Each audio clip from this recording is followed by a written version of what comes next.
does that just make you proud? Sarah, you're awesome.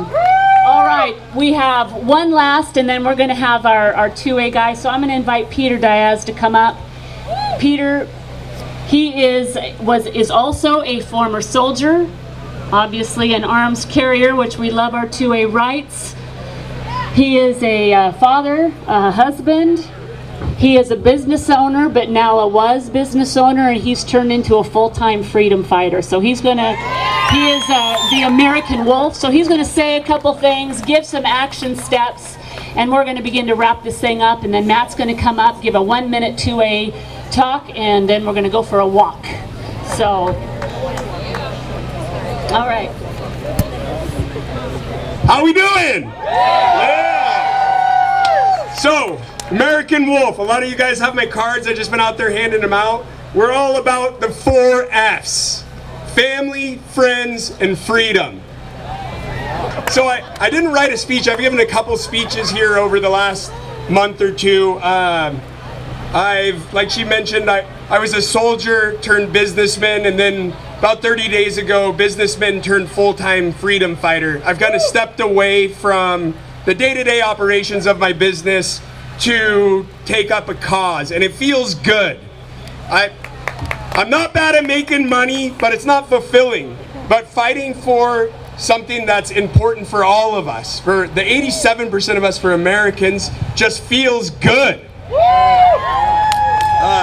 So I was asked to talk about action steps. I have one of my businesses is a tree service business.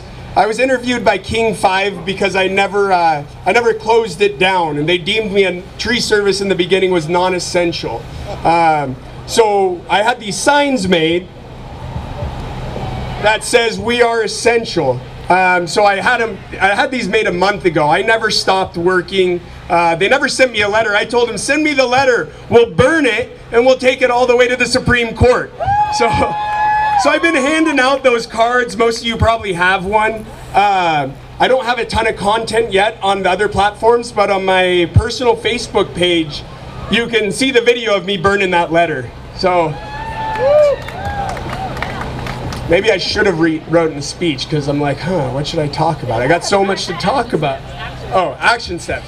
So what we need to do is we need to just open up now. I appreciate what people are doing with all these, what are they, signing petitions and saying, come on guys, we need to open them, we need to sue them. And I appreciate that, and that's definitely a move of an American wolf.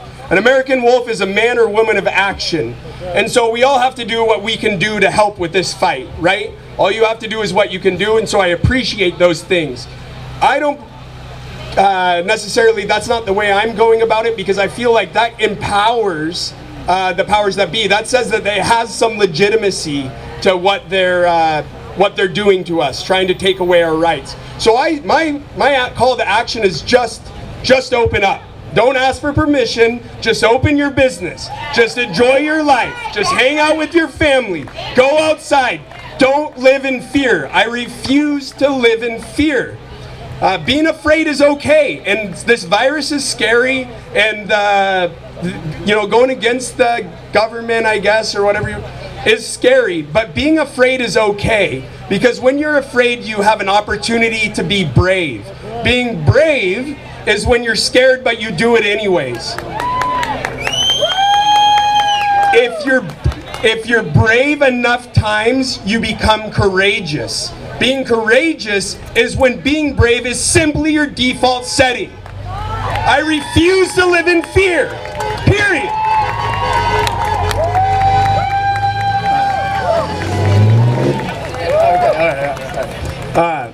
So I probably should have been a little more prepared, and I've kind of been mingling and talking to people about what we're about.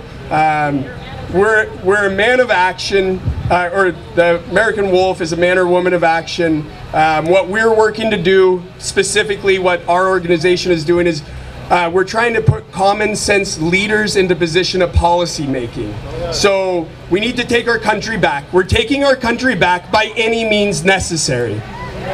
That being said, the only means that need be necessary are to win the vote. We have to win the vote, period. We need common sense leaders in position of policy making, not politicians in position of power. That's contrary to us. We're never going to make extremists on the left or extremists on the right happy. And who cares? We don't need to. That's not the American way. You know, if you don't like it here, Cuba's accepting refugees. Go there. This is America, and it's a land of opportunity. We're working for the 87% of us in the middle. Those of us who just want opportunity to earn a good living. Those of us who want to keep more of what we're working for. Those of us who want to have less government interference in our day-to-day lives. Don't tell me how to raise my child. And those of us who want to protect our environment and natural resources for future generations. That's the 87% of us in the middle. It's not about politics. It's not about Republican or Democrat or liberal or conservative. It's about American or not. So what we're doing specifically, we're in war. We're technically, literally in a war right now. The president called it a public health war.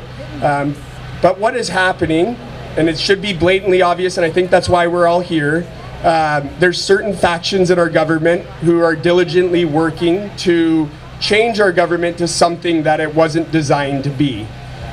This virus is simply the cause, and we have yet to see the effect. If we sit down and do nothing, that effect is going to be negative for the 87% of us in the middle. However, this virus, as unfortunate as it is, and it's cost lives, and it is a real thing, and we should be careful with it and all that, but we can't live in fear. We have to keep on. This virus is an opportunity. They've torn our social and economic structure to the ground, and now it has to be rebuilt. If we wait to see how they're going to rebuild it, it's going to be negative.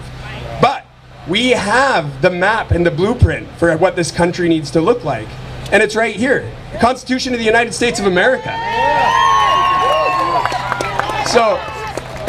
So what we're doing, we're hitting the road here this summer. We're going on a 50 states tour where we're going to endorse common sense leaders. We have several common sense leaders here in this state. I personally am endorsing Lauren Culp, Ryan Ingram, and we're not making this political. I said I wouldn't make it political, but that's who we should vote for. So I'll leave you guys with that. I did hand out a bunch of cards. Right now, the only content I have on there, you'd have to look on my personal Facebook page. I'm brand new to this. You know, I'm kind of stepping away from still got to get the businesses dialed in before I can hit the road and all that. But look at what we've been doing. We've been making some moves. We're heading to Minneapolis tomorrow morning to put some boots on the ground. My guy Joe's going. My guy Nate's going with us.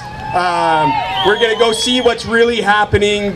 If you watch CNN, you think the city's on fire. We're going to talk to some leaders and see if we can get to the bottom of what's really happening, and then try to inspire some unity. You know, we're all in this together. But check out what we're doing, and yeah, God bless. Be free.